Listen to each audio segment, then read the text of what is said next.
Hello and happy December, everyone. I am coming at you from the Greenwood bookroom closet today. Apologies if you can hear. Uh, Maybe you can't, but it sounds a little bit like I'm in the club. I'm actually right next to the gym PE classes going on.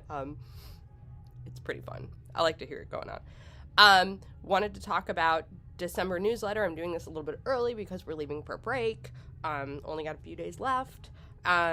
And I wanted to kind of touch on what's been happening at my three districts and what is available to you. So I feel like finally, halfway through the school year, getting to a place where I'm having a chance to really get into classrooms and do more like project-based stuff and like things that are going on, kind of getting into more of like the meat of the situation. So in South Holland, that's School District 150, we're doing a lot of stuff with their makerspace, which I love. It is one of my most favorite things, is doing makerspacey, tech tool, STEM sort of things. I've spent a lot of time kind of just organizing and sorting through and making sure things work, and I am ready to start bringing them into the classes. So we have two 3D printers, the MakerBot Sketch. I've got to try them out. So I think I have a grasp on how we would structure it with a class. We also have a Cricut maker, so we can cut vinyl, or we could cut paper or iron-ons. So just a fun way to kind of like enhance a project. And then we have a whole bunch of coding robots. So we have Spheros, we have B-bots, stuff for every level. So if you're at Greenwood and you're pre-K through 2, I've got these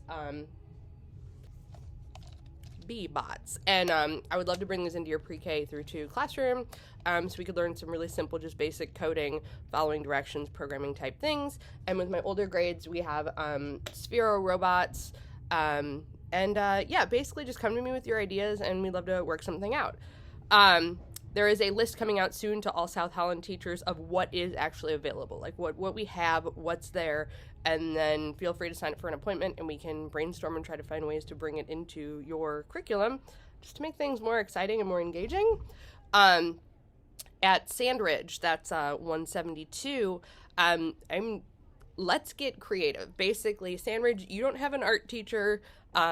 I am a former art teacher. Please, please, please let me come in and infuse your curriculum with some more creativity. It doesn't need to be art per se, but it's my wheelhouse. I do have something coming up with middle school language arts where we're gonna do we have some plans to design like some graphics to go with some writing activities. So excited for that coming into the new year. I have been in classrooms to do digital citizenship presentations. So thank you. That's like 4th through 6th grade. But I am ready for more. So please come to me. I like to do things, not just tech help, but let's do stuff to make class more fun. So talk to me. Let's get something going. And then last but not least, Chicago Ridge School District. That's 127 and a half. They've just gotten iPads at the early elementary level, so I'm excited to start getting some stuff going with those. Been spending a lot of time working with the BenQ boards. I feel like a darn expert at this point. Careful what you say. Not an expert per se, but I've kind of learned through trial and error a lot of the ins and outs. So please come and talk to me so that I can help you take advantage of all of the features. Like, did you know you can log into your board using your phone by scanning a QR code? You don't need a special app. You're not putting your personal info on it. Or any of those things. It just makes logging into your board easier. And once you log into your board, you actually have additional features that are not available if you don't log into your board. So make sure you come and talk to me about that. I did do a YouTube video on how to make bookmarks in your account so that when you get to your BenQ board and you log in, you can quickly get to websites that you need. So I think that's a pretty good start to using that. Also in Chicago Ridge, I think at this time I've gotten around to all of these Ridge Central schools, 4th and 5th grade, digital citizenship presentations. So if anyone else is interested in something like that, come and let me know. I can tailor it to fit your needs. And then the other thing I've been working actually across a couple of districts at a couple of locations is we've been talking about digital breakouts. And maybe you've used them before and you know what they are. Maybe you're like, I don't know what you're talking about, Jen. A digital breakout is basically kind of like an escape room series of puzzles for students to solve, and they can work independently or in groups. And we can make the puzzles relate to whatever concept you're doing in class. So for example, I'm currently working on one at the middle school level for a podcasting unit.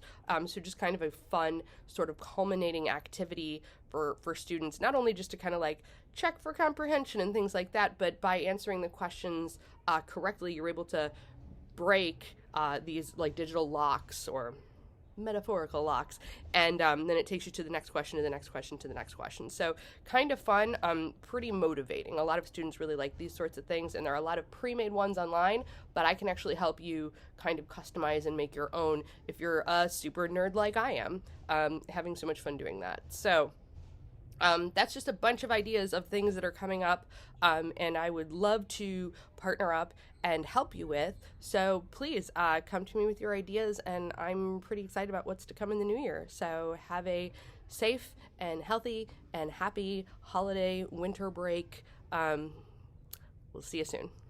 Bye.